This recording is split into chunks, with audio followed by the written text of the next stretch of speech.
Welcome to the Butterfly Tumblr Radio channel. Are you ready to start today's story? Let's get started. Do you believe in love at first sight? I did, until love betrayed me. Under the shadow of the pandemic lockdown, I met her, a seemingly perfect relationship that hid a deadly secret. When trust collapses and the bullets of emotion are blind, how do I survive on this battlefield of feelings? Who knew that avoiding emotional bullets would be the ultimate survival skill in the relationship? I have the scars to prove it and the knowledge to offer. I'm simply here to get it out. I've been in therapy for what occurred to me over the previous 5 years, and I've been advised that writing out my emotions can help, so here I am.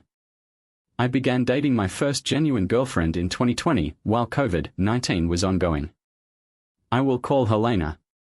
We actually met at the grocery store because I opened the door for her.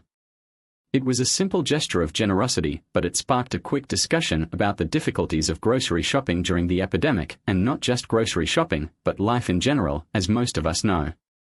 Her grin was warm, and her eyes sparkled with a radiance that made the dark, pressured environment of the time seem a little brighter. I say real since it was my first meaningful relationship, which began in 2020.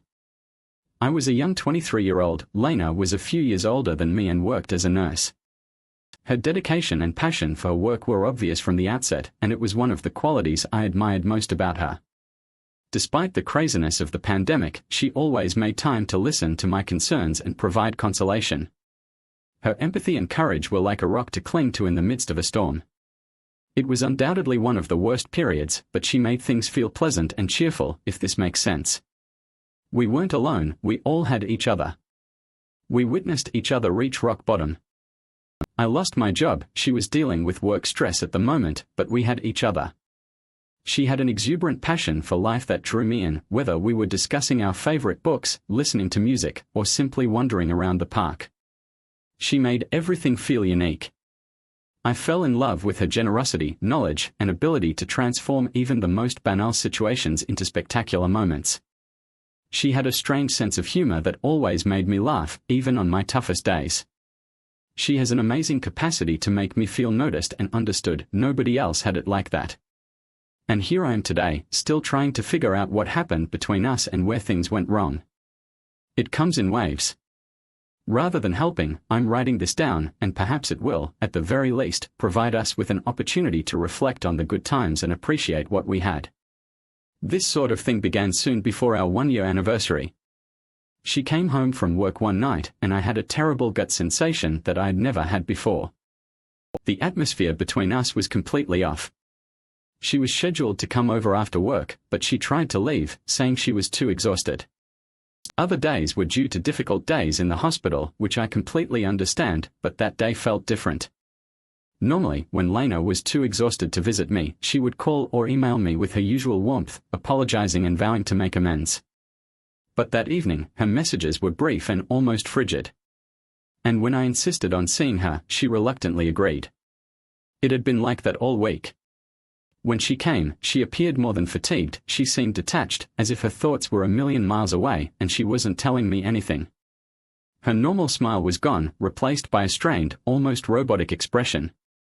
We went down to dinner, which I had prepared for us, but the conversation was difficult, and she scarcely spoke. I tried to lighten the situation by recalling our favorite inside jokes and recollections, but nothing seemed to reach her. As the night progressed, my anxiousness increased. I kept questioning myself if I had done something wrong or what had happened at work.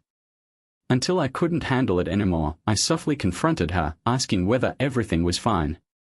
She groaned softly, avoiding my stare, and said that she was just tired and stressed from work. However, her statement sounded empty, and sincerity was the first thing missing in our relationship for the very first time. I felt a stab of insecurity, like if there was something she wasn't telling me. My thoughts raced with possibilities, none of them good. Was she unhappy with me? Was there anyone else? What about the uncertainty, not directed at me? I attempted to dismiss such thoughts. That night, as we lay in bed, the space between us seemed enormous. She instantly fell asleep, but I remained awake, staring at the ceiling. I can't exactly articulate how I felt more intuitive than anything. I'm sure some of you have been through this before. I knew it was probably improper to look through her phone, but I absolutely needed to know, even if nothing was wrong. I simply had to squash it. I'm ashamed to say that I looked through her phone. I came upon a string of communications with a name I did not recognize, and my heart fell as I read them. I'm not sure what I expected to see, but part of me wished I hadn't discovered anything like that. There were steamy texts, sexting, late-night discussions, and even arrangements to meet up. My darkest worries were fulfilled right in front of my eyes, and as I looked more, I discovered more chats with other men, confirming that she had been cheating on me for what appeared to be the entirety of our relationship. The revelation struck me like a ton of bricks. The woman I loved, whom I thought I knew so well, had been leading a double life. Every happy moment we shared felt tainted, a nasty joke. I experienced a burst of rage, betrayal, and sadness all at once. I couldn't breathe because my chest tightened from trying to grasp the weight of what I discovered. I called my brother in tears and addressed her in the morning, and she responded with crocodile tears. I apologized, and manipulation might also include threatening self-harm. She played the victim card, and I, being young and dumb, fell for it. I eventually considered her concept of an open relationship. I wasn't prepared to let her go just yet. I blamed myself and apologized for not being good enough for her to want to be with a single man at the time. She allowed me to take the fall. I promised her I would be a better man. I attempted to open the relationship, but it did not meet with any other ladies. I was largely just her talking to guys and pretending she wasn't talking to the guy she had been cheating on me with. She wanted to bring a third person into the bedroom with us, and I was afraid she might leave me, so I agreed. But the sting is that she did not want it to be a woman, she exclusively desired masculine third parties. Like a fool, I agreed. It lasted approximately 6 months. I invited her to move in with me since I didn't trust her. We discussed getting married and starting a poly relationship. I had considered it briefly, but I hoped that by living together, I would be able to exert some control over our relationship.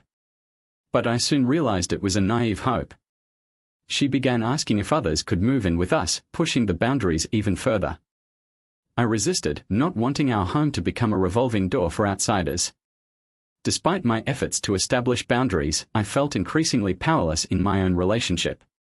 She began having sex with other partners and repeatedly rejected me. We had extremely little sex. After another year of this strange arrangement, something changed in me. I became angry and resented her. I became quite bitter and frigid. I couldn't believe how badly this woman I loved had harmed me. The pain and betrayal festered within me, transforming into a twisted yearning for vengeance. I decided to give her a taste of her own medicine.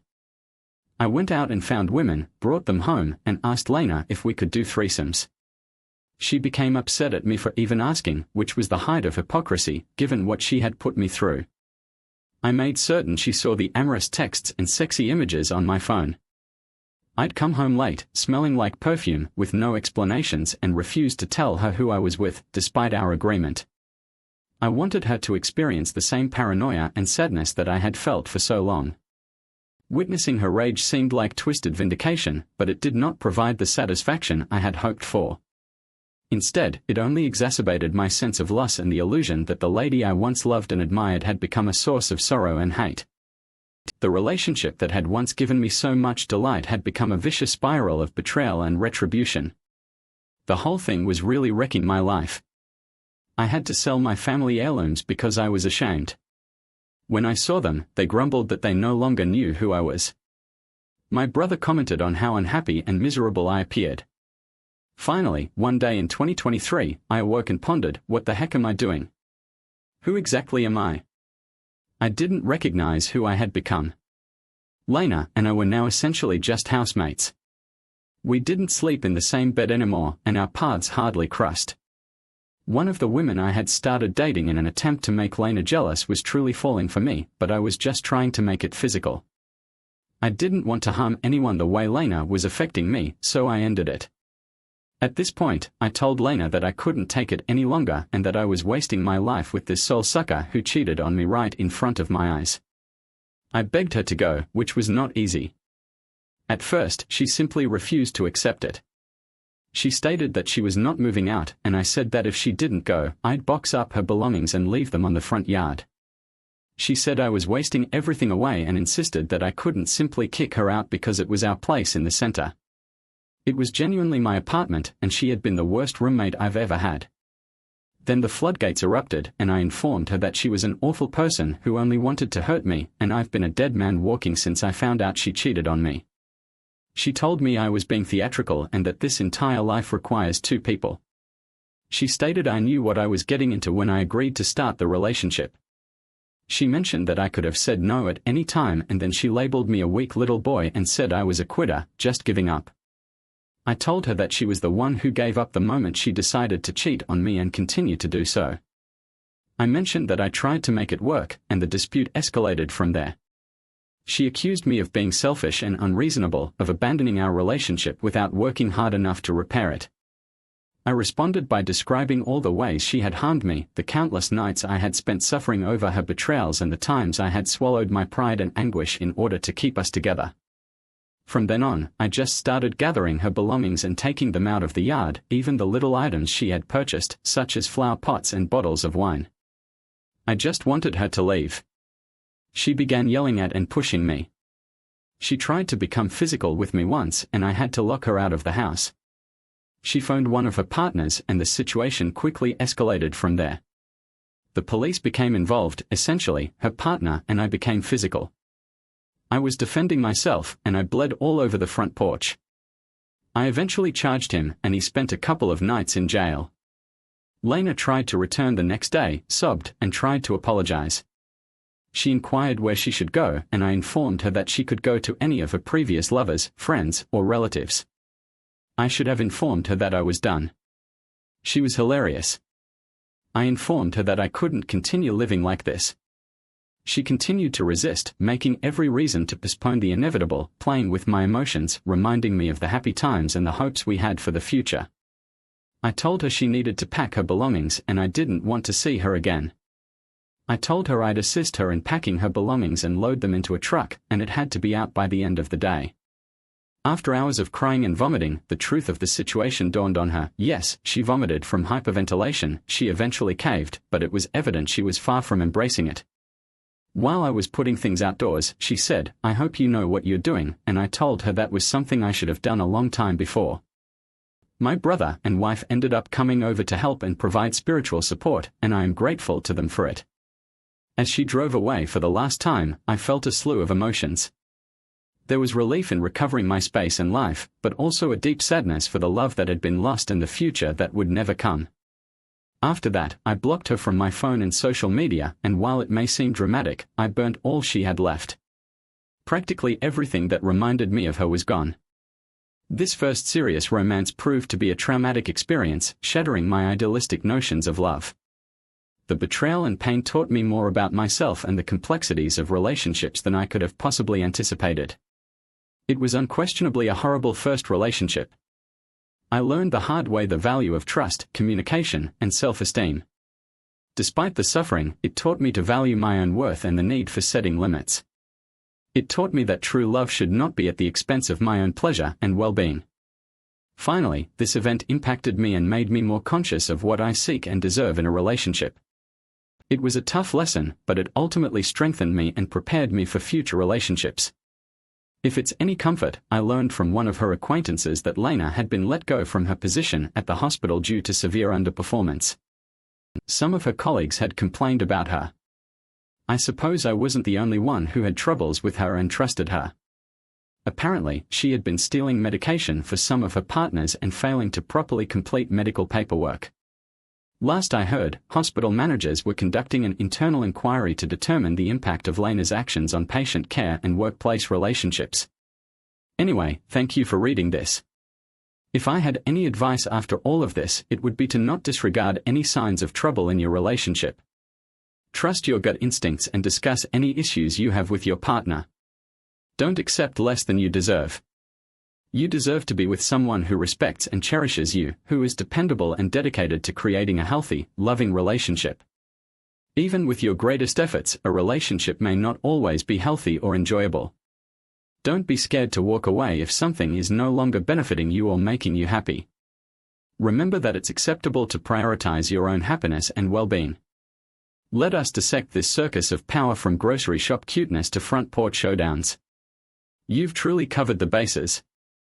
Who knew holding a door open could result in a wild ride? Let's give it up for Lena, the master manipulator and queen of crocodile tears. I mean, threatening self-harm in order to dodge accountability, that is the next level of emotional gymnastics right there. Open partnerships were like opening the Pandora's box of calamity, but well, at least you had a beautiful moment of clarity in the midst of chaos. Sometimes you have to hit rock bottom before you realize there's just one way to get back up and kick someone out. That's just the first step towards redemption, hope. So here's to you, survivor of the romance apocalypse.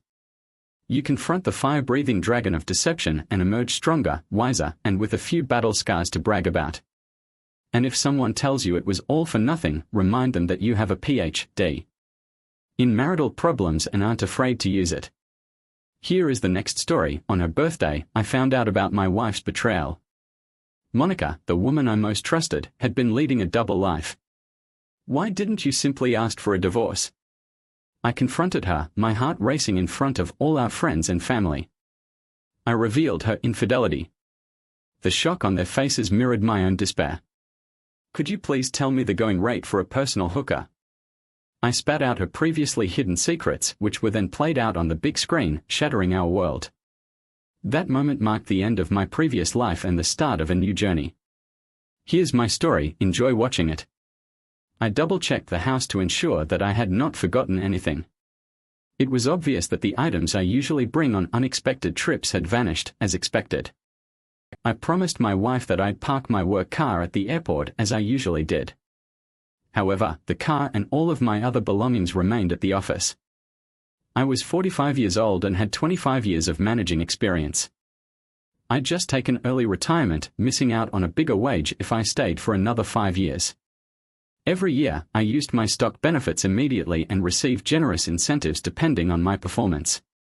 Instead of receiving cash for my bonuses, my employer deposited them immediately into my retirement account.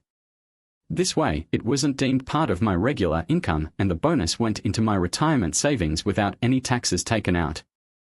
Over time, my creative idea worked out well. As a result of investing my retirement savings in technology, my income will shortly exceed what I make now. It turned out to be a wise decision. Now, my retirement funds will go right into my new account through direct deposit. I set up a new bank account at the local Bank of America branch for my new location on Friday. I deposited my final paycheck, which was significant because it contained vacation compensation after taxes. I made a lot of money by selling 850,000 shares.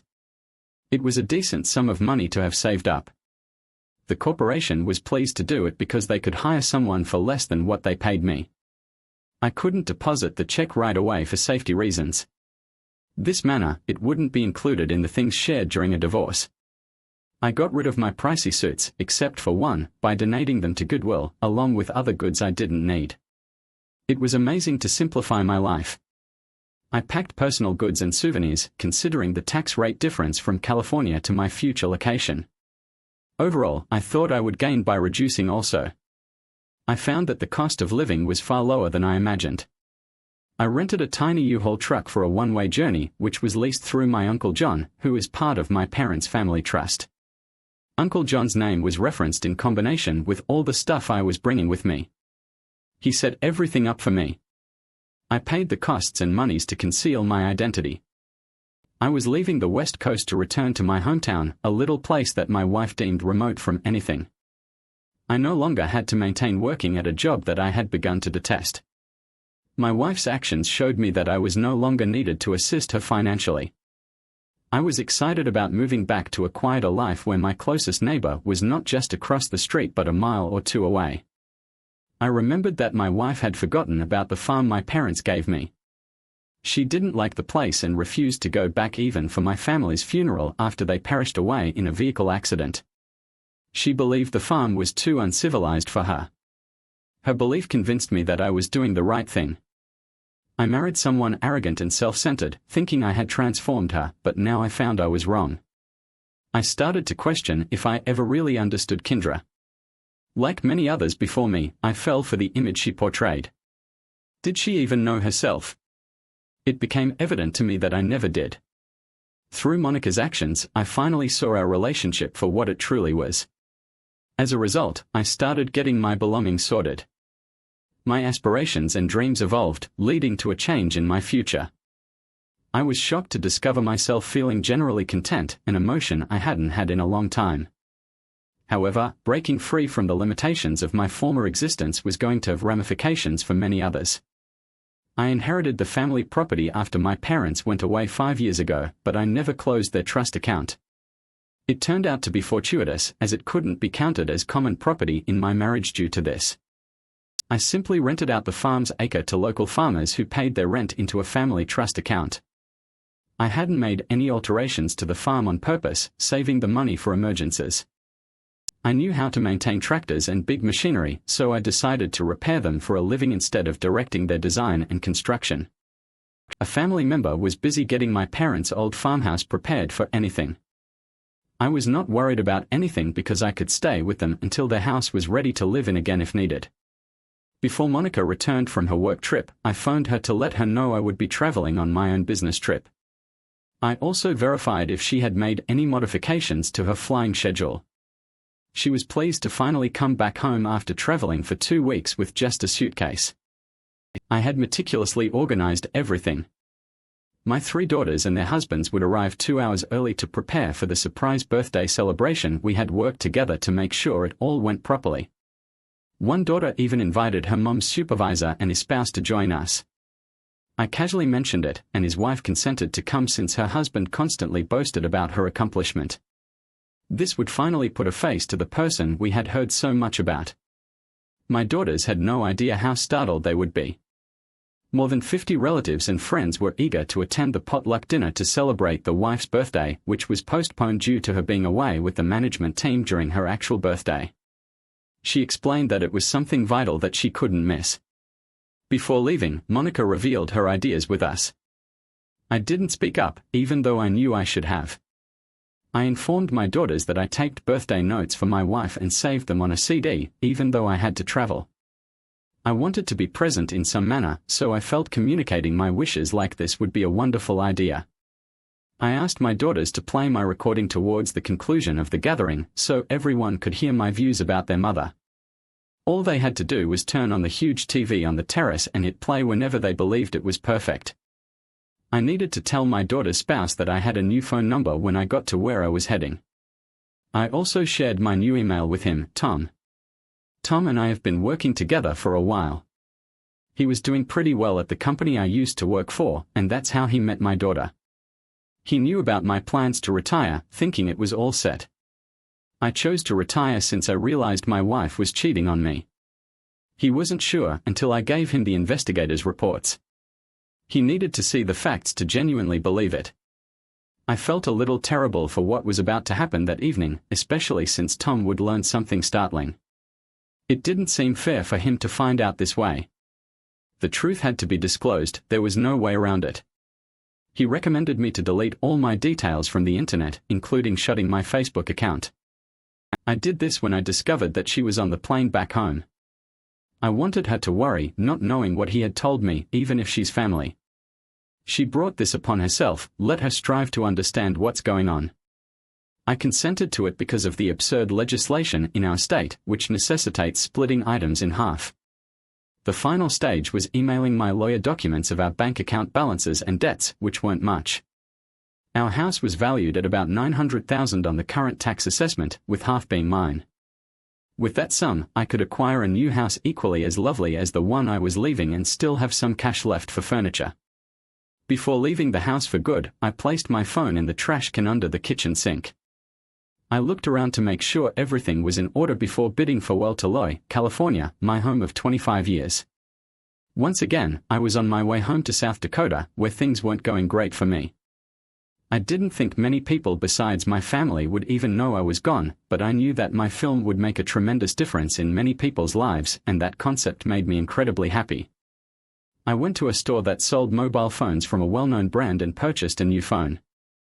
The manager there helped me get a new phone number for the location I was going to. After a short delay back in the truck, I made a quick call using the new number.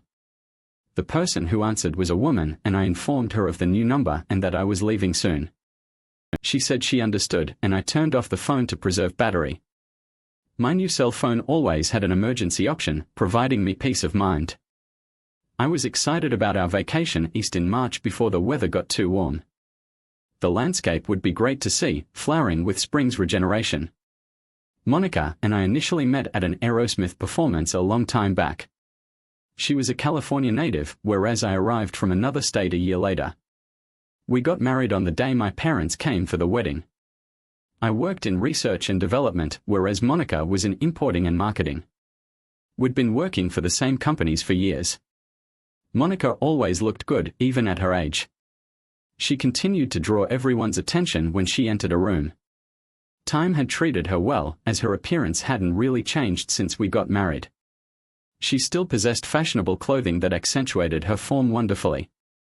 I, on the other hand, had gained a bit of a dad bod with a pot belly. Monica was excited to come back home after spending the past 2 weeks away with her boss and friend, Eric Hopper. She felt bad that her husband, Ethan, had to leave suddenly. It was common for busy people like them to have disruptions due to work. Spending time with Eric was a nice change, but she was eager to return to her usual schedule. Having intimacy every night for 2 weeks was fun and made her feel valued and youthful. She preferred to be intimate with her husband twice a week on a consistent basis. After her small private plane landed, she left the airport and drove home in her company car. When Monica arrived home, she was surprised to see her entire family gathered there. Her 3 daughters and their husbands had all arrived. The oldest daughter was 23-year-old Kendall, who enjoyed all of the attention from her family, friends, and some colleagues at the big party. Despite the twins being a year younger, she was surprised to see her boss and his wife, especially since they had just spent 2 weeks together. Her daughter admitted she had invited them, and Monica's wife noted that her supervisor always spoke highly of her, which led to the opportunity to meet this person. This made Monica feel pleased and honored. Later that evening, Monica's 3 daughters each congratulated her on a significant accomplishment. The twins revealed that Monica's husband wanted to join in and had prepared a special message for her. They then turned on the large TV screen and pressed play on the movie player. The people outside went silent. They all listened as I wished someone a happy birthday and announced that I would discuss some memorable moments from the previous year. I started with some amusing stories about our grandson's birth, our daughter's wedding, our anniversary, and our plans for a second honeymoon. It had been a busy year. I said, I believe we are finally on the same page as a couple. I used to enjoy our romantic weekends before the kids, but when I got back from a trip, I noticed something unusual on our security camera. It made me realize how differently my wife and I saw our lives. A short video began with my wife and 3 daughters discussing having extra friends without their partner's knowledge. The room fell silent as the video showed their personal thoughts about their partners, describing who they were, their experiences together, and the memories they shared. They looked out for one another when it was necessary. The first time I watched it, I was taken aback because everything seemed so surreal. Women discussing their sexual partners was something new to me. I had to hear it several times to understand what was going on. It was surprising to hear how casually they discussed cheating on their partners. Monica proudly announced that she was currently in her 3rd friends with benefits arrangement in the last decade. She described how each husband had provided her with unique and exciting experiences, but she had grown tired of them. She proudly announced that she was already looking for her 4th husband. It was clear that none of her husbands understood her true feelings for them. She found it easy to manage and keep her husbands in check. Their primary goal was to make them feel special and valuable. Some of their friends and partners at the event were drawn to the way they described their fun activities. Many people had a memorable night. When I saw myself on the screen again, I couldn't help but wonder if they were aware that the security camera was recording them. If they were, it appeared that they were plotting something against me. It felt like the worst prank ever pulled on me. If they were unaware of the recording, their words revealed a great deal about their feelings for their partners. But I needed more than words to believe what I heard. I spoke up, unsure of what I discovered. In the following video, you will see the results of the investigators I hired. The second video showed my wife and her boss on a recent business trip. It was recorded during the first week of their 2-week stay and includes everything.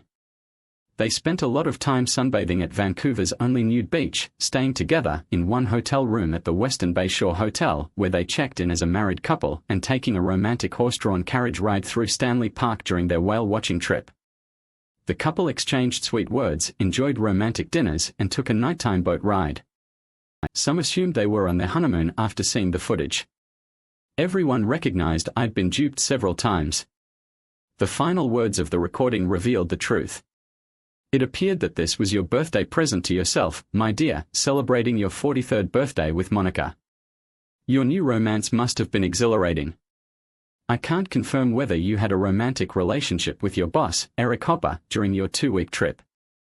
However, I can confirm that I saw something on video. Your accommodation only had one double bed, while my 3 sons-in-law were present. Do you know what your partners are doing in secret? It turned out that I didn't know what about the parents are. You sure your children are genuinely yours? I wonder if mine are all of Monica's work trips, were they merely for fun with someone different each time? Have I been a bad husband and lover all along? You appear to think so. I realized how insignificant I was to you when I saw how long your new relationships had been going on. If you were unhappy with us, why didn't you simply file for divorce, Monica? I have one last question. Mr. Hopper values you as an employee because you do the tasks assigned to you. I have to wonder what he's paying you for. Does he pay you extra for performing special things? Do you know how much a married man often pays for a personal companion who is constantly available? I hope I could find out. I'm interested in what Eric Hopper might say in response to these questions. I believe his wife, if she were present, would be interested in his responses. The video finished and all went silent on the terrace. Nobody knew how to respond. What I stated created confusion and harmed several people's reputations. Even in California, where societal conventions are more loosened, everyone was uneasy about the scenario. The police normally don't bother with thefts under $1,000. That is exactly how things are in California. When everyone returned home that night, there were heated debates among couples regarding what had occurred. I was confident that this event would be memorable for everyone. My wife, Monica, and our 3 girls were all crying when I saw them later. I wondered if they were upset by what had transpired. I wondered if they were upset about getting caught. I didn't think they were thinking of me back then. To cap it all off, Eric Hopper's wife, Sophia Hopper, a gorgeous woman aged 37, handed them each a legal envelope. I discovered that Sophia enjoyed smacking my soon-to-be ex's face and calling her harsh insults. My spouse and their new partner were both getting divorced from their respective partners, both faced with the consequences of being discovered cheating in public. I wonder how they felt about their current circumstances. Eric was astounded to be caught in front of his wife. He realized he could not reverse what had transpired. They'd both seen my evidence. He assumed his wife was unaware because she never questioned anything, but when he learned she was my lawyer, he realized Monica was behind everything. He needed to let go of the woman in order to salvage his marriage. Showing the contrast between my wife and my life had resulted in the breakdown of 5 marriages. My 3 daughters' husbands told them to remain apart until they were completely honest. The younger generation held diverse views on morals and norms, yet certain things were simply too much. It is recognized in California, but it takes a moment like this to really hit home. I kept driving until I got fatigued, then we stopped at a Motel 6. I parked such that my truck was visible from the office. I checked in, bringing one suitcase and my new cell phone to the room. After taking a shower, I prepared for bed and plugged in my phone to charge. I was curious, so I went on the phone to see if there was a message from the lady who had my number. She had texted that she had returned from the party to phone her Sophia. When I contacted my divorce lawyer, she responded swiftly. "Hello, sweetheart," I greeted her. "How was your day?" It turned out to be better than we expected. Eric and I arrived at the residence about 3 o'clock. There were approximately 60 persons present. Everyone was pleasant and upbeat. The party ran successfully for 5 hours. Sophia concurred, stating, "You were correct when you said they wouldn't suspect anything." Monica was delighted to be regarded as a special person. Later, as the excitement subsided, the students showed a video I created in response to what I said in the video. 3 new clients wished to collaborate with us at the organization. Sophia explained that when she finally caught her breath after seeing the video of their family on the television, they remembered that they had forgotten to turn off the security system that day. Hearing 4 women say, "No, we made a mistake," was entertaining. Sophia couldn't help but laugh over the scenario. Everyone was surprised to hear the 4 women nonchalantly discuss having hidden connections outside of their marriages. Sophia highlighted the video of our husbands sharing a beautiful moment, which made everyone assume the initial chat was genuine. When I brought out the food, everyone scattered to avoid conflict with their husbands. It was as if there was a huge ruckus in your home. When Sansom Lowe inquired if I was a divorce lawyer, I verified, and he handed me 3 checks right away. It appears that your daughter's pals are also experiencing dating troubles. Sophia proudly informed me that she drove Eric's work car back and left him behind. I was wondering if they tried to contact me after so many people had hurriedly left, or if your wife tried to contact you. Those of us who were present when she noticed your phone ringing in the trash, the act of throwing away your phone communicated a lot without speaking. It appeared that you were communicating that you were done with everyone. As Sophia mentioned, my husband was quiet, unsure of what to say, and assuming he had been cautious, I grinned and replied, "The clock is ticking. In 6 months, our divorce will be finalized. I have no regrets about discussing security systems with you, as it led to our meeting. Hopefully, the process would be faster than expected. Maybe they can settle everything without a fight." Sophia asked whether I still wanted to sell anything for cash. Yes, until she buys me out. With many people fleeing California, that could be a good option for me if that's what she prefers. She might start panicking tomorrow. You are accurate. I can't wait to watch how she reacts when she finds out you've quit your former job. Sophia indicated that she will be selling her law practice soon. I told my sister and her husband that you were coming. He's thrilled to meet you and believes you played a role in obtaining his tractor dealership a while back. This new environment they created has just begun to have an impact. I'm wondering if they'll still find it hilarious in the end. I responded. Before leaving, Monica was holding her husband's phone, trying to reassure him that Eric Hopper didn't matter to her and that their 3 girls belonged to him. Finally, he realized he no longer cared about the truth. He wanted everyone to know that he was finished with them. Her frequent lying was the reason she was so preoccupied with herself that she overlooked the consequences of being discovered. It was difficult for her to accept that the pleasure and thrill she had outside of her relationship were not worth the repercussions, and the damage was irreversible once it had occurred. Loy was a close-knit community with deep memories. People may forgive, but they will not easily forget. Rumors would circulate about her. Ethan's actions had communicated volumes. He had decided to take them out of his life for the time being until he could calm down. It may take some time, but he always forgives her past mistakes. Maybe he'll forgive her again. This gave Monica hope that she could eventually win him back. Monica realized she hadn't planned to live this way, but it happened gradually over time. She avoided taking responsibility and instead blamed others for her behavior. She didn't think her actions were wrong because no one was hurt after getting away with it the first time. She quickly found herself doing it again. Eric Hopper was her 3rd friend with benefits, but that changed today. She never anticipated she'd be caught. Ethan and she were always preoccupied with work, but they made time for each other at home. They held the outside world at bay. Her actions got her caught, and now she has to face the consequences. Even her daughters were divorcing Monica.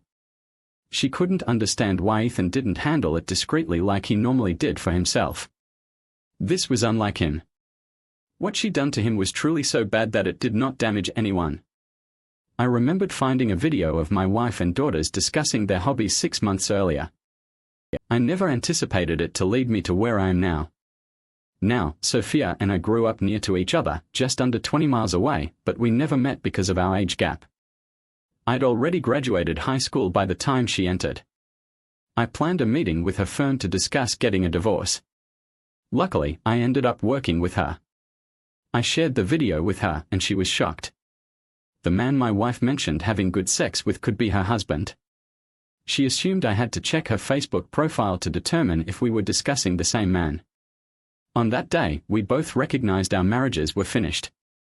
We developed a kinship due to our husband's behavior. That day, we talked a lot about her principles and agreed to partner up in work as we looked into everything together. Our friendship grew stronger. Initially, we focused on our job relationship, but we ended up supporting each other emotionally. Before we knew it, we had built a friendship in just a few weeks. If you haven't experienced it, it's impossible to appreciate the feelings of betrayal, anger, hurt, and hate that come with it. We had numerous phone talks to get through those emotions. That's how our relationship began. We helped each other since we both needed assistance. I can't remember how we discovered about our histories, but it pulled us even closer. We connected because we shared similar life experiences and memories of familiar places. Laughing together about our past follies brought us closer. Reminiscing about our youth would often lift our mood. Neither of us expected it, yet our relationship developed naturally. Last week, we came to a realization after handling our girls. We confessed to each other that we had acquired romantic feelings. Up until then, our bond had been strictly amicable. We promised to maintain this method until our divorces were official, desiring clear separations. It was 12 days ago when I bid farewell to Monica. When Sophia called me, she had conveyed some news about their father to her girls, but they didn't believe her. I questioned if her oldest daughter was present. Sophia confirmed she was. I requested to speak with her daughter. I informed the daughter that her mother was my lawyer and that I could share some vital information with them. However, due to our legal relationship, her mother couldn't expose or discuss those things. I didn't know who your mother was when I engaged her to aid with my divorce. She saw the evidence I had and knew we had a similar issue. I encouraged them to look at what I had before making a decision. Sophia's 2 girls arrived at my place 30 minutes later. I talked to the young women about the house's security system and how it worked. You can deactivate the external section before coming inside. The indoor system will capture any noise or motion if you fail to turn it off.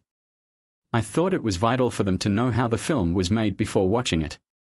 So I requested Amber and Meadow to watch the chat between my wife and daughters. They were astonished and embarrassed to hear my wife chatting about her private life with me. This is what your mom saw when I recruited her because of her ideals. She couldn't tell you how she found out. Right now, I'm telling you that your dad and my wife are in Vancouver, Canada, on their bogus work trip. Investigators are obtaining more evidence for both me and your mom. When Monica comes back, she'll receive the divorce papers. I had a talk with 2 adolescent girls about promises and their meaning. I emphasized that forgiving is straightforward, but the real challenge lies in regaining trust. I mentioned to my girls that their mother's behavior sets a dangerous precedent by not facing consequences for her acts. I'm not sure about what they did or didn't do. Others will need to sort that out. Monica indicated she's been doing this for a long time. I understand your father's position, but your mother sees him equally culpable.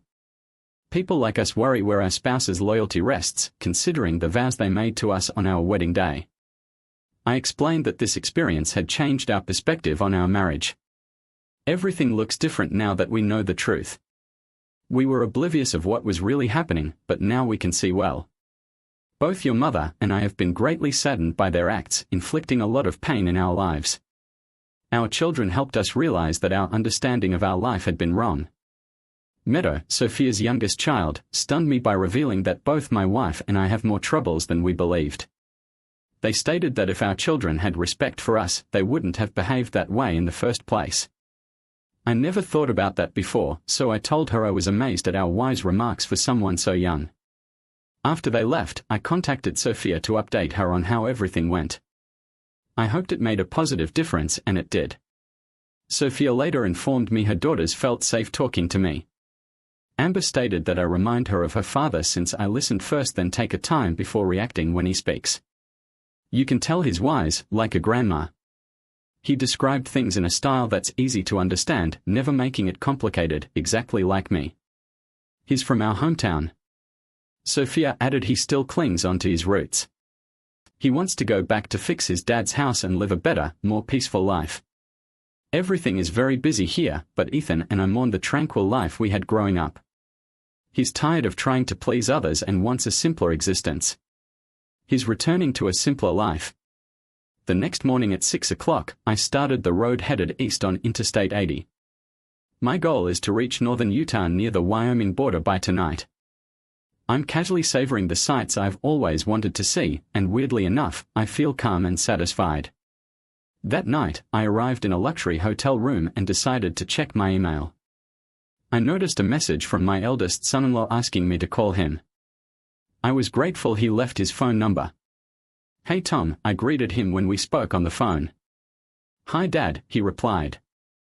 "I have so much to tell you, but first, where are you right now?" I chuckled and told him, "I'm on the road, simply taking some time to recover. I will tell the person who wanted me to check in on you that I haven't heard from you." Tom explained, "Today has been crazy. Monica came to the office early this morning asking about your whereabouts. She even suggested intending to take a flight to clear things out with you. She believed she could solve things in their relationship, but she was told you had quit your job. She wanted to be sure, so I went to talk to her. I explained that you got early retirement and we are going soon. She inquired where we were relocating to, and I told her I wasn't sure. She accused me of lying, insisting that I knew where the retirement checks would be sent or could find out. I explained that sharing that information could cost me my job. The situation escalated and I had to ask security to remove her. My father then mentioned that it wasn't over yet, which made me laugh despite the gravity of the situation. Emily called to tell me her mom lost her job, and Eric Hopper was served with a $5 million lawsuit for causing a split in our relationship. She had to take a taxi back home. Monica hired a lawyer to handle the situation, and they were able to serve him this afternoon. Tom explained, Emily wishes to return home to see our son. I told her we wouldn't do anything until I was certain my son was truly mine.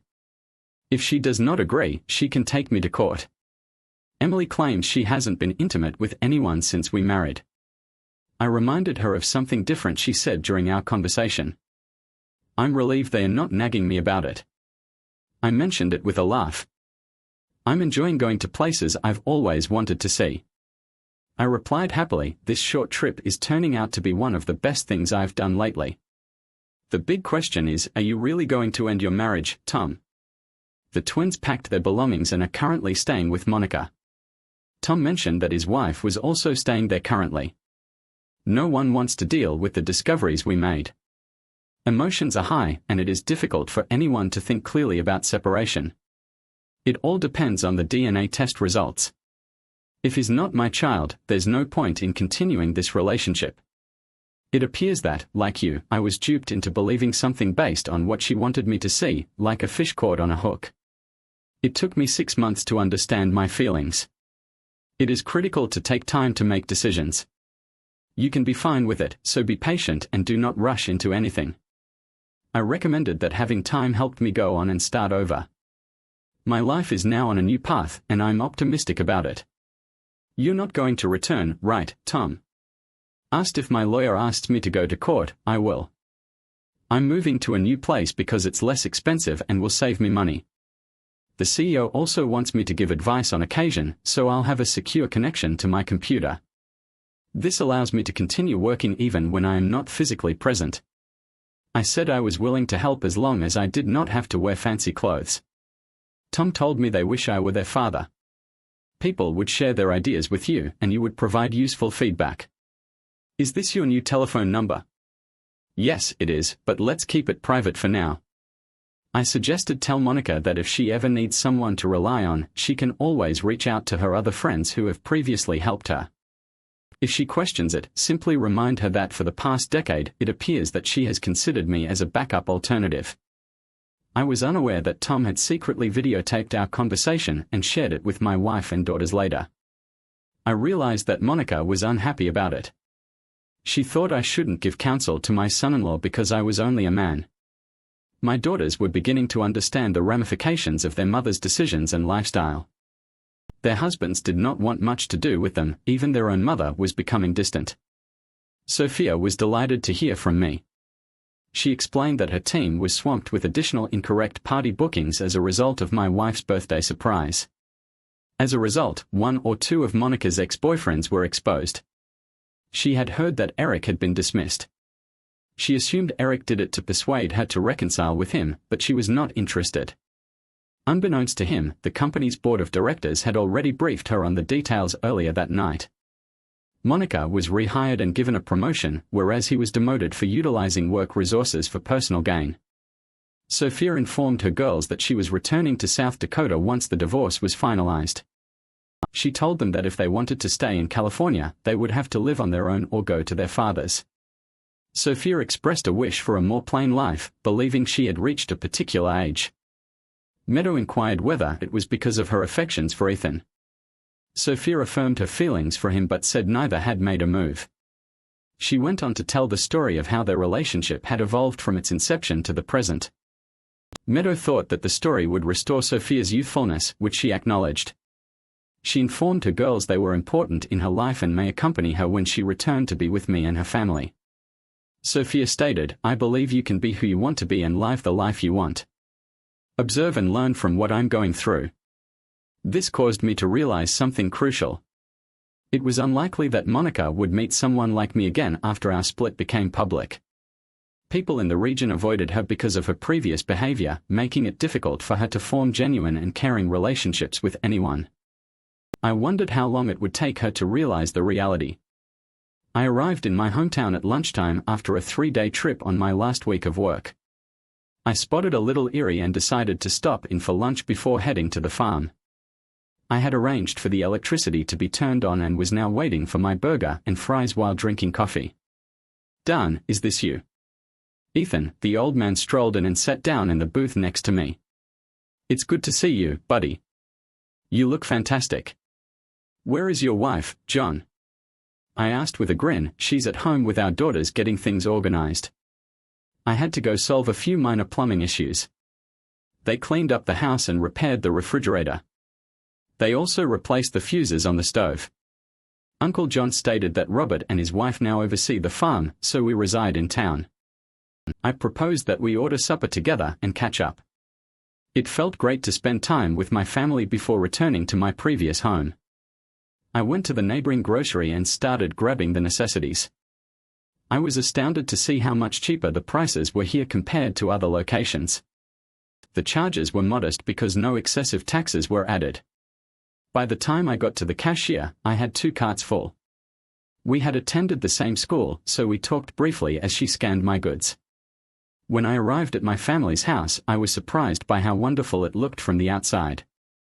It had been a long time since I had lived in a house made completely of bricks. My aunts and cousins excitedly greeted me. We entered the items into the home together. After we finished putting things away, we all gathered around the coffee, which started brewing. After they left, I had a good look around the house. Uncle John's observation was correct. I needed some major improvements done, so I asked him for ideas for construction businesses he trusted. He went above and beyond by bringing the crews to my home only 2 hours later. While they were there, I began unloading my belongings. After careful consideration, we determined that building a new house would be less expensive than repairing the existing one. The old house required a comprehensive makeover. The wiring was old and needed to be replaced. The previously common lead pipes had to be removed. The barn was in fantastic condition, it simply needed a new roof. Several boards were replaced and a fresh coat of paint was applied. It would appear brand new. Once completed, the biggest task left was to update the electrical system. I dismantled the stables to make room for my shop, where I work on tractors and heavy equipment. I called Sophia that evening to report my results. We agreed on a single-story house with a tiny cold cellar for storage. The house would be built on a 4-foot crawl space and adequately insulated for the winter.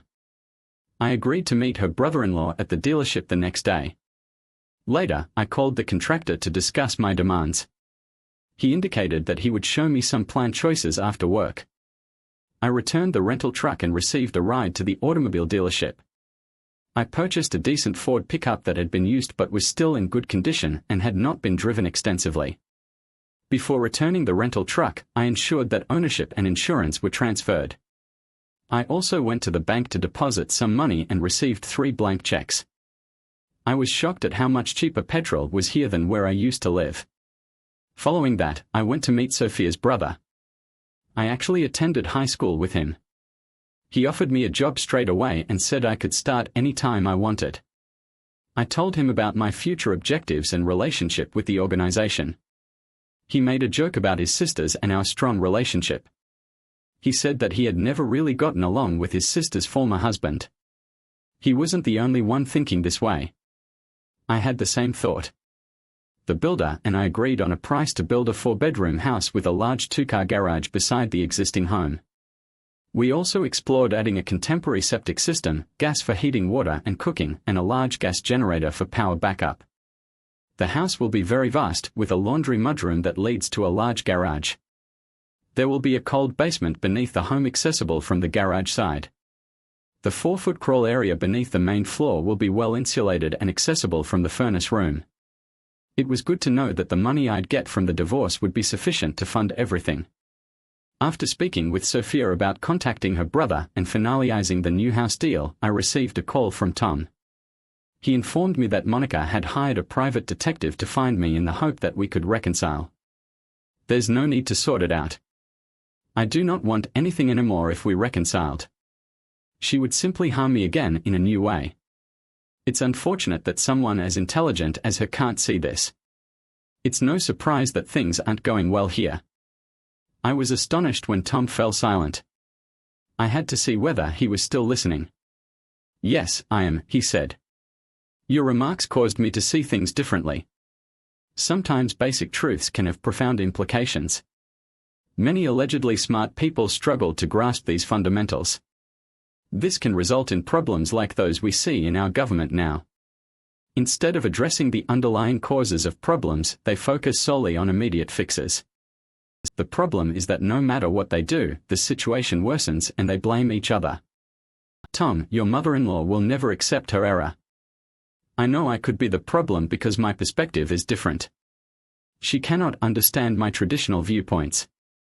I'm not really up to date on what's considered okay by today's stylish individuals. She has been influenced by new liberal ideals in California. I don't get along well with folks like her. She believes I should change my way of thinking. She couldn't deal with me having someone else, but I'm supposed to be fine with her having one. She is not truly sorry for what she's done. She's just said she was found out. I told my father, "Wow, you are accurate." He stated, "I should have a serious conversation with your daughter Emily about this so she understands your point of view. She must understand that marriage is about being equal partners." Mom's behavior clearly indicated that she saw you as a means to an end. Tom, may I advise that you seek marriage therapy together if she selects that road. Look for a more conservative viewpoint to show her a different side of herself. It might help balance out the progressive viewpoints she is accustomed to. I attempted to give her a different perspective, but it appears that her mother had a greater influence on her upbringing. If she can't strike that balance, you won't have a chance at peace of mind. You might need to leave. I started fixing up the barn by removing the stalls. It kept me occupied. The manual job was difficult but felt good to exercise my muscles again. I truly started to like it. Then, on Thursday night, I got a call that took me off guard. It was Sophia. My daughter decided I needed some cheering up. She told me they had told my brother about our divorce, not realizing he had known for more than 4 months. She explained to them how I learned about their father's affair and described meeting you, Joseph. It turned out that you returned to manage your family's farm, which you owned. They talked about us for an hour. Everything slowly became evident.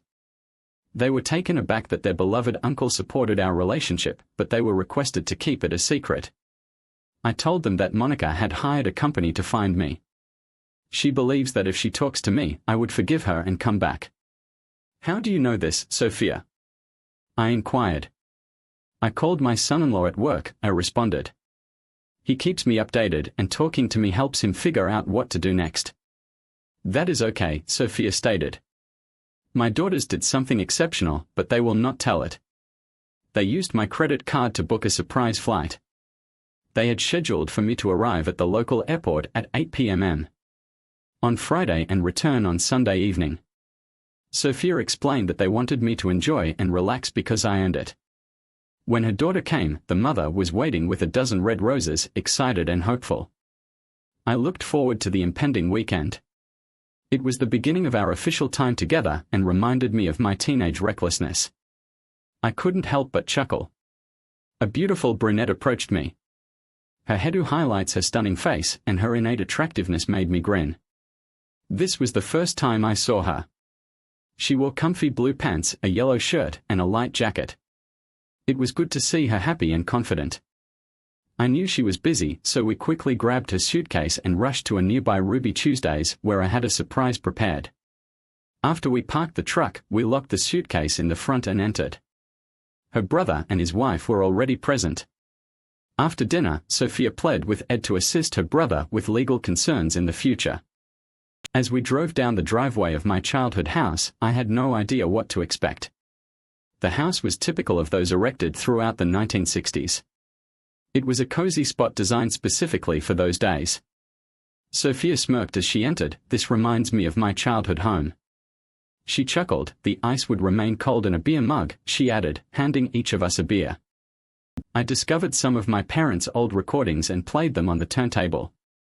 It was great to listen to old Dean Martin, Sammy Davis, and Frank Sinatra songs while cuddling on the couch like teenagers. These were the songs our parents liked when we were kids. We were being careful because we wanted to ensure we were on the same page. Monica was upset. She was used to getting whatever she wanted. She wanted to find her husband, Ethan, but had trouble finding him. There was no record of him flying away or hiring a car. The private investigators were also unable to find anything.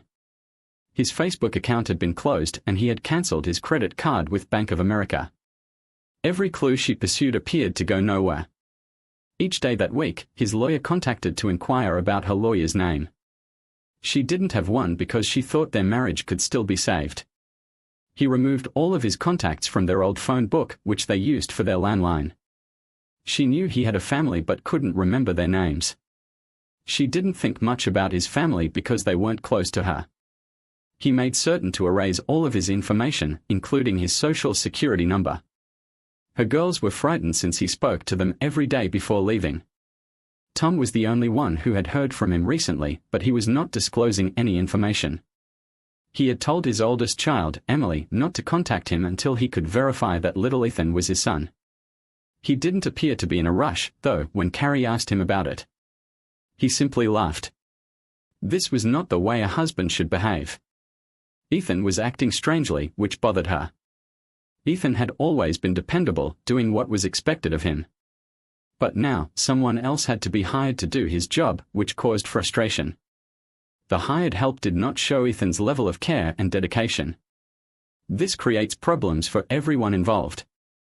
If Ethan had followed his usual routine, his connection with his 3 daughters would not be deteriorating. The 3 daughters were partly blaming their mother for their relationship problems, which was unfair.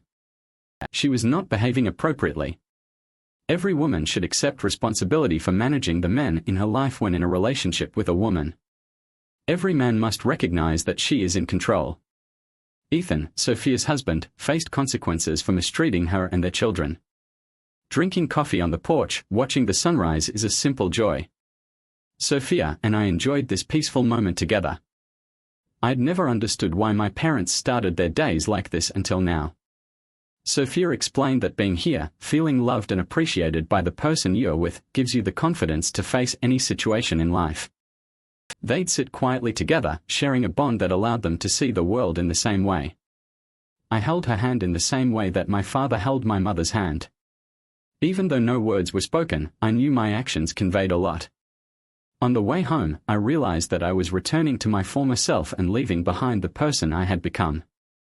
I could feel changes happening inside me. I felt more confident and relaxed than I have in a long time. I quietly expressed my feelings. "Last night, as you walked toward me, I noticed that cloud move away from you. Only by going through it yourself can you understand this strange sensation. Your words demonstrate how deeply it affects you. For me, it's like a cultural surprise. Everything feels genuine here. There is nothing fake. You can truly hear your own thoughts in this location. The quiet morning allows you to do so." Sophia mentioned how lovely and relaxing the location was. It made her realize the value of being in sync with one another. The weekend was enlightening for us both. During this time, we learned new things about ourselves. We decided not to get too intimate. Our connection meant more to us than just the physical aspect. I had the opportunity to meet her family for the first time. The visit went well, and I helped them fix his tractor's timing and other minor issues. It took about 4 hours, but the tractor eventually ran smoothly and steered well. Sophia noticed me getting dirty with oil, grease, and dirt for the first time. She smiled as I cleaned up in her parents' mudroom. My mother used to say that mushrooms were created for women so that their husbands would not bring in dirt. Her father mentioned that if she hadn't been there, the tractor would have been in for a week of repairs. Her mother was thrilled for her daughter to return home. It was difficult saying goodbye at the airport on Sunday night. It had been 2 months since I left California. Kendra got a lawyer, and the court approved a $1,550 split. Sophia's spouse was still acting silly, being parsimonious with money. Tom and Emily were getting therapy from a counselor for their relationship after they had a baby together. They were visiting with the counselor every week and making modest but steady improvements. Emily began to view things in a new light, seeing things from a different perspective. Little Ethan was growing swiftly. I was excited to see him shortly. Monica, Grace, and Hope, my daughters, were all getting divorced. Their ex-husbands said they could never trust them again. I tragically recognized why my ex-wife's relationship with her daughters had changed forever. I had returned to Loy in a private jet. I'll be reviewing the company's most recent test model for a week or two to see if it's ready for mass production in 2022. For the next 2 weeks, I will be testing the model to make sure it is robust, easy to move, and can be fixed easily. The employer has arranged for me to stay at the Hampton Inn Suites in town. Amber Hopper wanted to treat her mother to dinner at a hotel restaurant when I arrived. They were already seated. Amber greeted me with a smile as we had met earlier for coffee to discuss the expedition. I had a surprise guest joining us for supper, and I hoped her mom wouldn't mind. Move over a bit in the booth, Amber indicated. You'll be glad to see them, Sophia added. What are you doing? Sophia asked as she made place for another person. I've met someone new in the previous 5 weeks, and both me and Meadow are excited to spend more time with him. I sat down. Amber mentioned the individual I had met, and Sophia then noticed me and smiled huge when she recognized me. I had developed a mustache and a goatee in the last 2 months. It feels like I've dropped weight, but I actually didn't. The fat in my body changed into muscle. Sophia was astonished and stated she liked my new appearance. She questioned why I was there. I explained that I was eating supper with my girlfriend and her daughter. I thanked Amber for helping me arrange the surprise as we were going to pick our food. Meadow appeared. I hope I didn't keep you waiting too long, she said as she sat down. I had to work longer than anticipated. I revealed that I was in town to try out a new model set to be published in 3 years. The tractor now operates on natural gas, a major change from before. We anticipated it would function well so the farmer could quickly put up a refill station on the land without much expense. The equipment acquisition cost includes fittings for the refill pump. Natural gas is cheaper and cleaner than normal gasoline. We believed our product was popular and could sell well if the test went well. They would introduce it in a new collection soon. Before we were going to choose dessert, Sophia's daughters wondered if we planned to move to South Dakota before school began in September. Sophia replied with a largely yeah. Why, how near is Vermilion to our new house, Mom? Amber wondered how far from the farm I'll be. It's roughly 40 miles. I'll be starting an MBA at the University of South Dakota soon. I was wondering if I may stay with you all or, if not, I can stay at Uncle Joseph's place. I chose that university since it's one of the most affordable in the country, so I can save money on living expenses. Sophia smiled but also tried to hide her emotions. I clasped Sophia's hand while she talked softly. You were correct. We are getting a new 4-bedroom house ready. It should be done next month. We wanted to make sure you both had a place to stay if you decide to visit. You need to tell your mom the colors you like for your rooms. You were assuming we would all go together, Meadow noted. Sophia said we should let you select for yourself. If I had forced you, you could have blamed Ethan, and it could have caused problems for him in the future because of any lingering anger you could have felt. How did you realize that, Mom? Amber inquired. Ethan asked me directly if I believed in you two to choose what's best for yourselves. I responded, yes. She told us he responded, well, then allow them to do so. He believes your bond is better than what they have with their father. Amber and Meadow were confused. Amber then remarked, how you were observing us the first night as we departed, Ethan. It seems you already had a plan in mind, didn't you? I knew you were pursuing further schooling, Amber, but I wasn't sure where. Meadow attracted Maya the most. It was when she underlined the significance of respect that everything fell into place for me. The toughest chore was reassuring your mom that everything will be okay. Uncertainty is always tough. After supper, Sophia left, and I went to the theater while Amber and Meadow headed home. That's when Kendra spotted me. She drove up just as I was opening the car door for Sophia. It took her a little longer to recognize me because I look different now. I had a new way of living, no longer working at a desk with a computer all day. By the time she realized it was me, we had already left. Working on the barn helped me lose weight. Putting in a wood stove to keep warm and cleaning up, my muscles got stronger and my potbelly disappeared. Now I seem thinner and younger, feeling less worried. It's like I've been granted a fresh start. After spending time in relationships, I noticed a new side of myself emerge. I said farewell to Sophia, watched a movie, then went back to my room. I asked for a wake-up call and was allowed into the new design area by security. Seeing the completed project was the highlight of my day. When the finished product was ready for approval and mass manufacturing, it seemed dull at first, but once I realized how amazing it looked, all the hard effort felt worthwhile. I started testing it before the rest of the team came. I spotted a few tiny problems that needed addressing and altered the way the food line was set up to avoid the hot air. I made note of these adjustments in my report. Everyone was impressed with how well I was performing while I was operating the test tractor. The president entered while I was moving around 2,000 pounds. It was easy to operate and drive, even on the muddy track we prepared for testing. He chuckled when he spotted me in blue trousers, a white t-shirt, and a backward blue baseball cap, operating the massive tractor like it was mine. The gear shifts were flawless and the tractor's arms were powerful enough to pull the hefty weight we needed. I tried tipping it at numerous times but couldn't do it. I even drove it on 2 wheels off a ramp, but it landed back safely on all 4 wheels. The balance of this equipment is pretty superb. Ethan, you're great, the president observed. If you had the ability, you would most likely try to balance this tractor on your head. What do you think about it at first glance? I believe this design will be one of our best yet, especially if it can handle everything I have planned for it. Aside from a few minor tweaks, it's performing great. Another advantage is that it uses less fuel than a conventional diesel engine. I shook his hand and welcomed Pete warmly. It's good to see you again, Pete. If you're interested, we could offer you your previous job back, he said with a smile, looking at me. I can see why you moved on. Where did you find such a young appearance? He had no idea he had unlocked how I reviewed a new product. I approached it in the same way I did with my old truck. I subjected it to harsh treatment to see how long it would last if it could withstand what I put it through. Then, it was a good truck. By the end of the day, I admitted that it had held up well. I completed 1 activity but still have 9 more to go. When I got back to my hotel, it was about 7 o'clock in the lobby.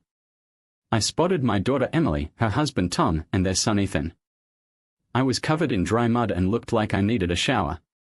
Emily approached me and greeted me warmly, saying, "Hi Dad, you look great. Can we have a chat?" An hour later, I saw Tom's nod and agreed but first requested a quick shower. Tom eventually decided to join us. You can wait here or move up to the suite with a kitchen. Like I advised, we can get food delivered or eat downstairs, whatever works for you.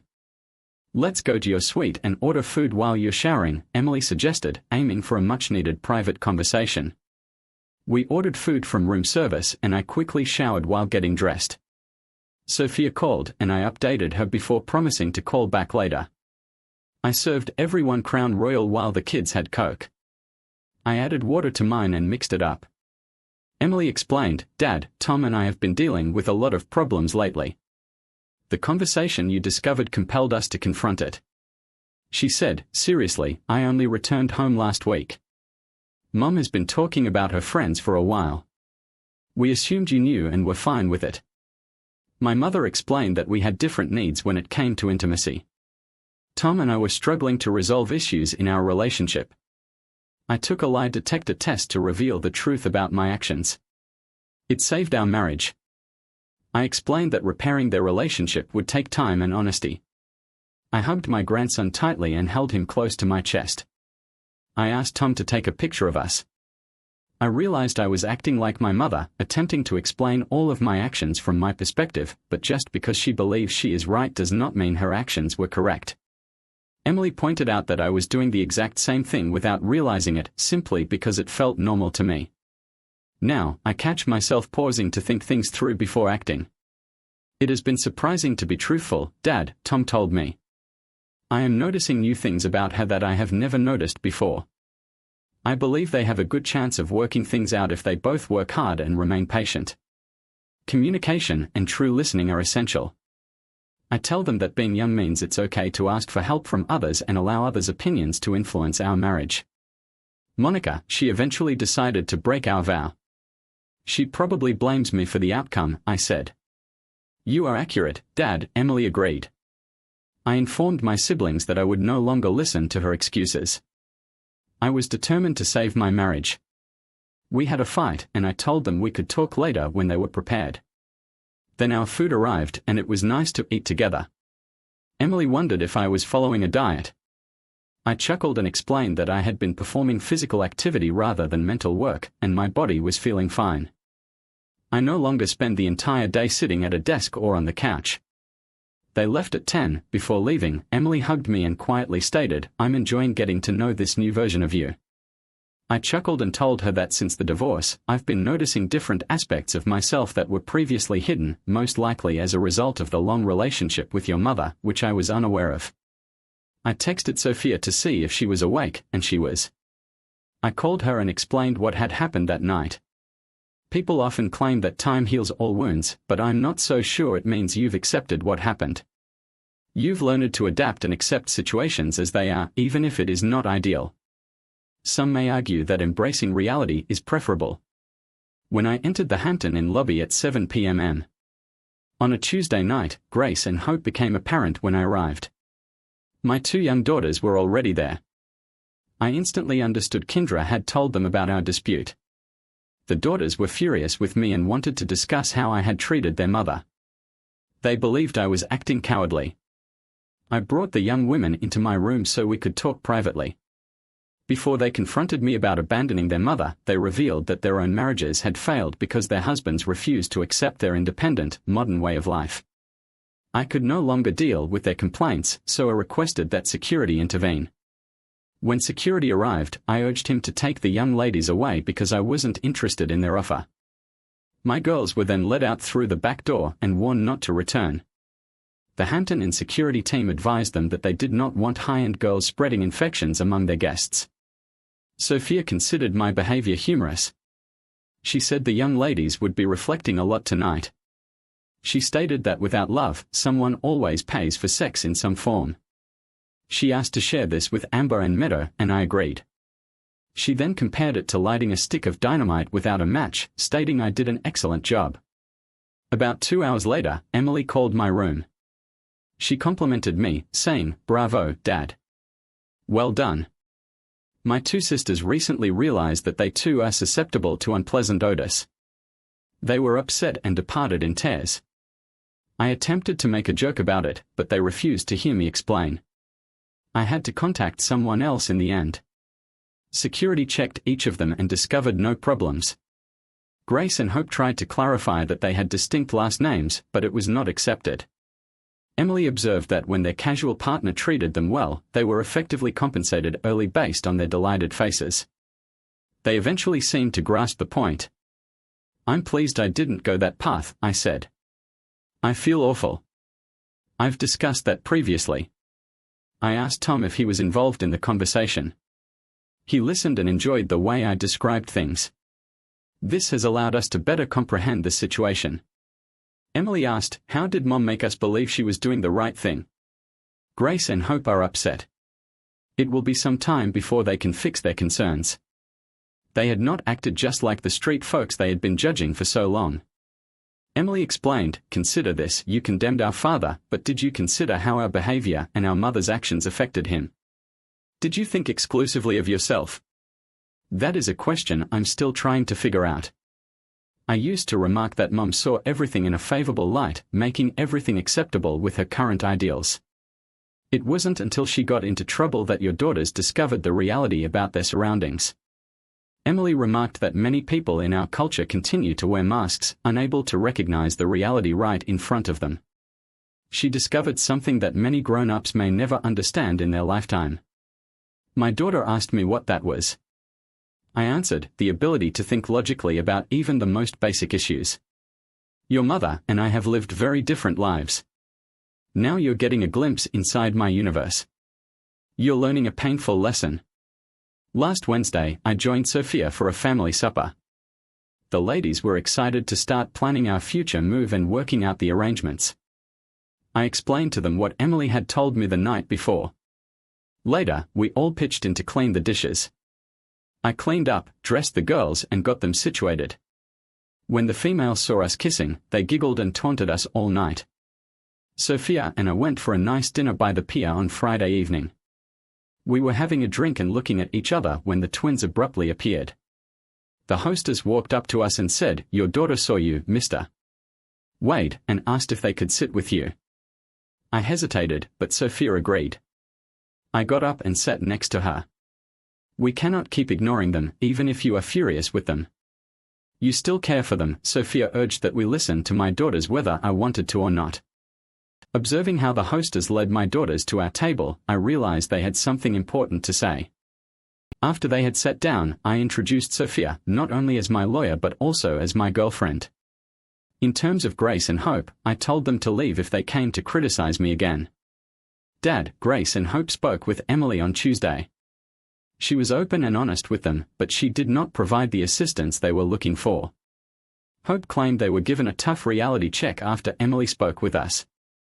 We saw how our behaviors represented who we were. Grace said that made us seem horrible. She likened our predicament to how girls are compensated but remarked that it was different. We discussed our actions and recognized that many homeless people beg for money out of necessity, not choice. However, we judged them harshly for this. Hope told us it was all in good fun and we didn't think we were doing anything wrong, but that only made matters worse. When we arrived home, we told Mom about it.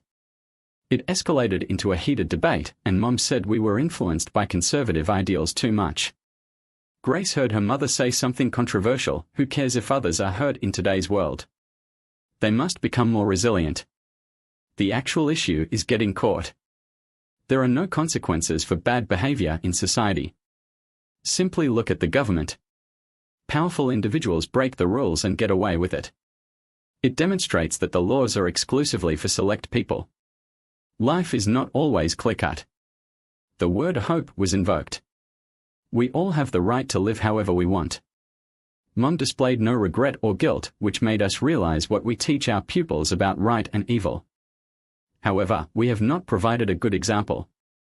We are here today because we found a wonderful 2-bedroom apartment nearby where we'll live for 6 months.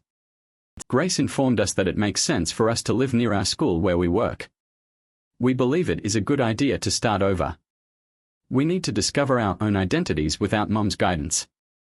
Hope and I are changing tomorrow because Mom has a political function. When we saw you, we knew we needed to apologize because we were mistaken, Dad. You did what you had to do. If you had challenged us, you would have found it tough. I hope you understand we needed to sort everything out on our own.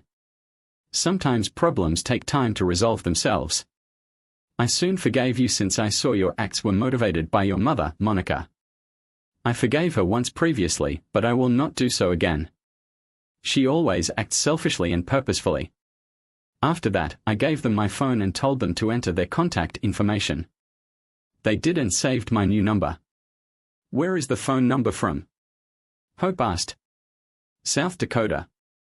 OMG, you went back to your grandfather's farm. I exclaimed with a huge smile. Grace responded, Yes, Pope. Responded Dad made sure we spent every summer there as kids until we turned into average teenagers in high school. We even learned to drive Grandpa's tractor. Dad always took us for vehicle rides and made sure we arrived home safely throughout our journey. He spoke with us every evening. Mum never contacted us while we were gone. We realized that if we weren't in her sight, we were out of her thoughts. Grace stated that Grandma once described Mum as very self-absorbed. So, Dad, why are you in town? Is this due to Sophia? Can we get your phone number? The dinner was like a small gathering. The twins learned about our new home and why I was in town. Sophia mentioned that she has 2 significantly younger daughters while we were dining. Hope got a text from her older sister checking up on us. Hope texted that she was having supper with her father and girlfriend, Sophia. Grace and I intend to visit later to discuss everything. We walked calmly along the pier. Sophia expressed her surprise that we were allowing them the freedom to figure things out on their own. My father once stated that if you give people a chance, they would show their true colors. I concurred, noting that they had shown their actual selves. If I had been present as the twins said, it would have been people versus one, but in this situation, they turned on each other when confronted with the reality. Their own values proved to be their downfall. Sophia noted that some people in our society prefer to place blame on external factors rather than accept responsibility for their actions. She stated that she became their target because she refused to participate in their wrongdoings, which she considered unethical. However, Monica saw this as a vulnerability that could be exploited.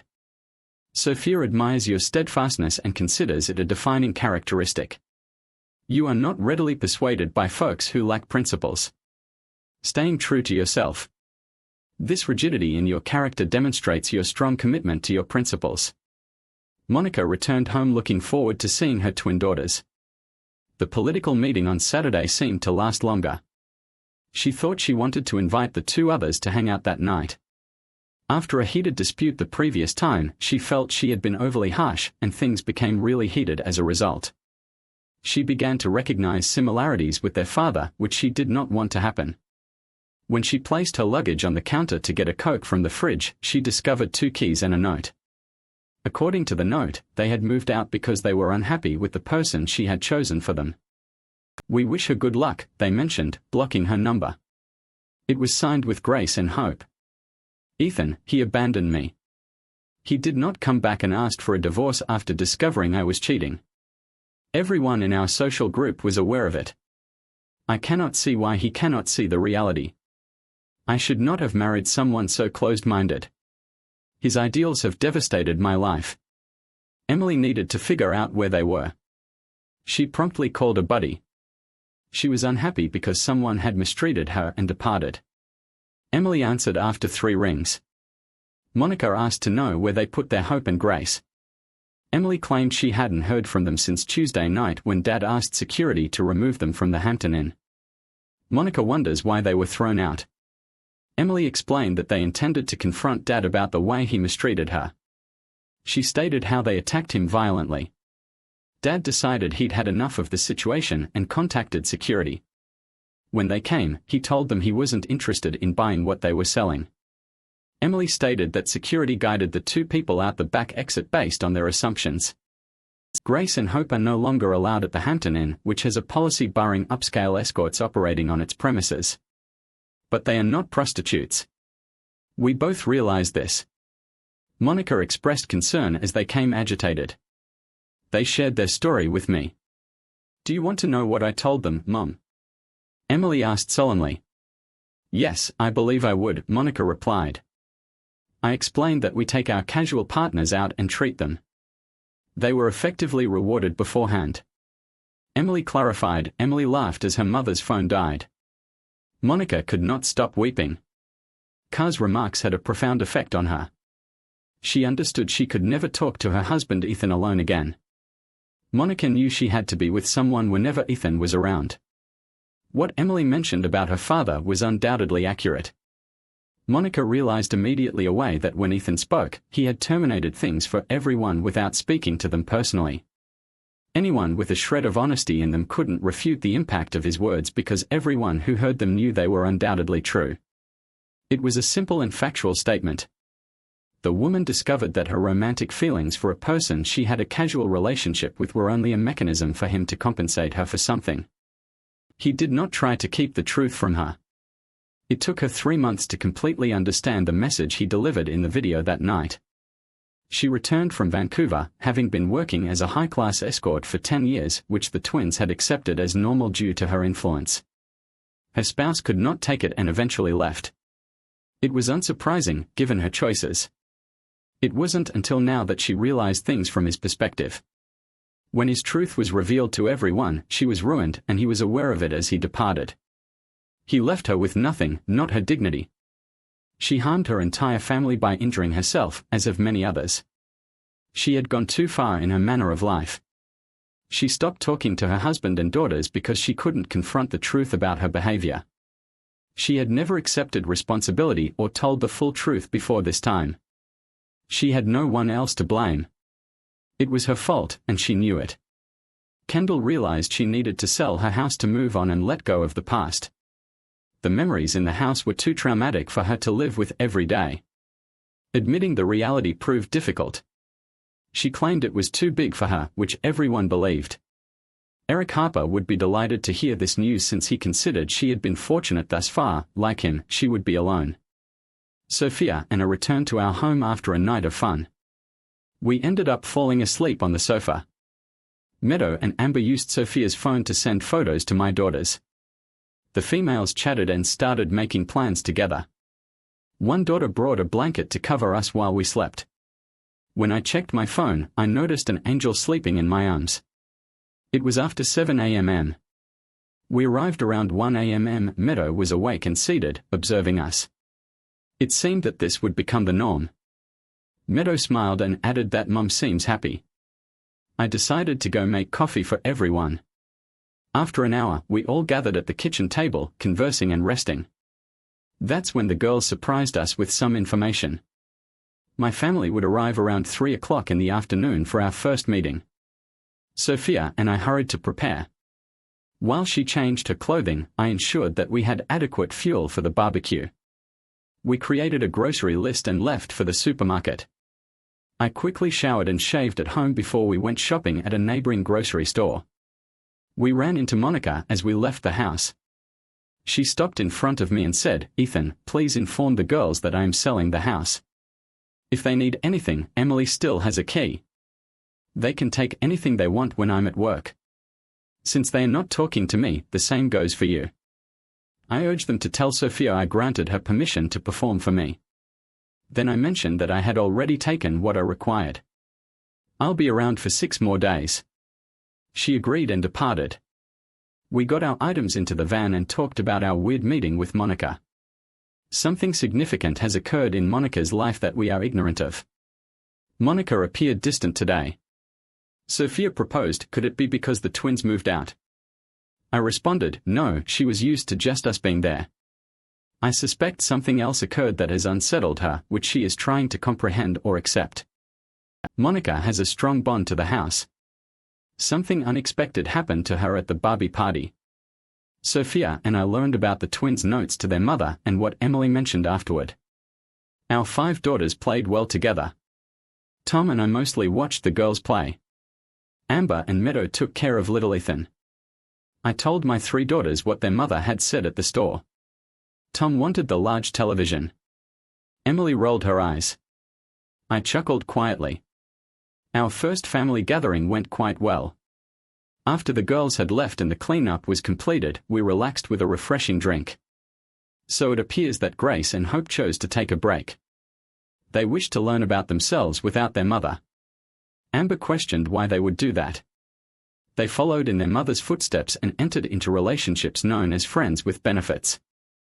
Their first marriage failed when I left Monica. They finally understood after I spoke up last Tuesday about how they were treating their mother. Emily claimed that they argued with me that night and eventually left after a heated conversation with their sister. When they were friends with benefits, were they essentially being compensated in advance for their services when they went out for meals and drinks? Amber was extremely surprised. Amber and Meadow are mothers who realized early on that what actually matters is how the world perceives us, not how we see ourselves. I emphasized how everyone sees things differently depending on what you do or say. Actions sometimes speak louder than words, as Sophia pointed out while leaning against me. That's why many questioned your father. His actions did not match his statements, so the twins decided to separate themselves from their mother for a while to figure out who they truly are. They needed to take responsibility for their acts.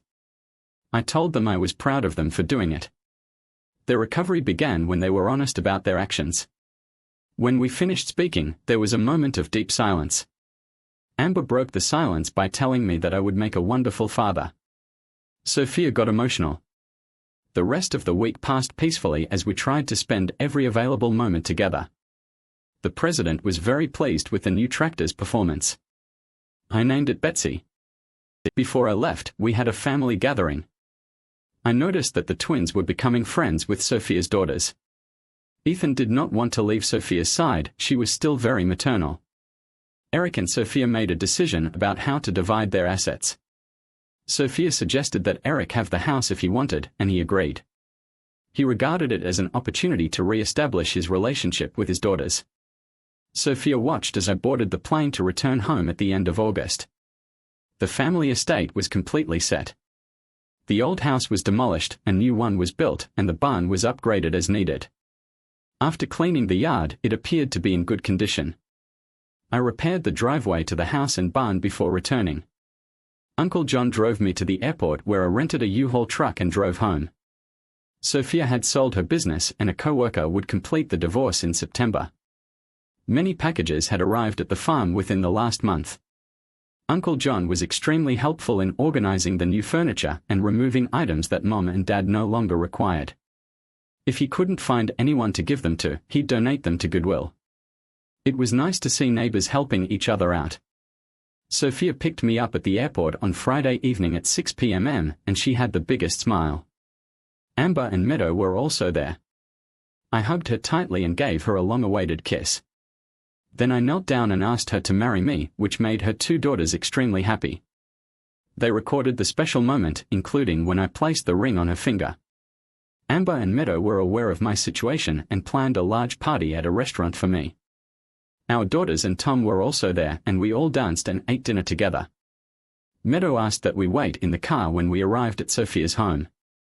Amber rushed in with a large bag for her mother and they left quickly. Mom and Dad, we've reserved a room for you at the Hampton Inn for the weekend. Enjoy yourselves and we'll see you on Monday. When we arrived at our suite, we found a large basket waiting for us. The contents included 2 bottles of champagne, chocolate strawberries, 2 glasses, balloons and roses. There's a card with it that read, "Congratulations from your 5 daughters." We did not leave the suite all weekend, simply enjoying everything. The next morning, we had a wonderful breakfast before heading out to pick up the U-Haul. The truck we got was larger than I had expected. I asked about it, but Sophia said I'd have to wait until later in the day for additional information. Grace and Hope arrived at 2 p.m. and delivered the news they were also moving to the east. When they discovered I had returned to my father's farm, they applied for jobs in the same location and both were hired by the Vermilion School Board. Sophia gave them furniture, so we needed to help them move it. Their mother stayed at my house and they rented a 3-bedroom home from a real estate agent. Amber could stay with them in town during bad weather. I decided to drop my legal case against Eric Hopper after he agreed to pay for all of my Vancouver court expenses. At the end of September, we received our divorce papers on the last Saturday of October. Sophia and I exchanged vows in front of our blended family. Emily, Tom, and little Ethan flew in to join us for the ceremony. Sophia surprised me with a heartfelt declaration of love in front of everyone, including our beloved son Ethan and our family. I'd like to let everyone know that a new baby will be joining us in May. Our doctor told me it would be a boy. Thank you for tuning in. If you enjoyed this episode of the story, please give it a like, and don't forget to subscribe to get notifications for updates.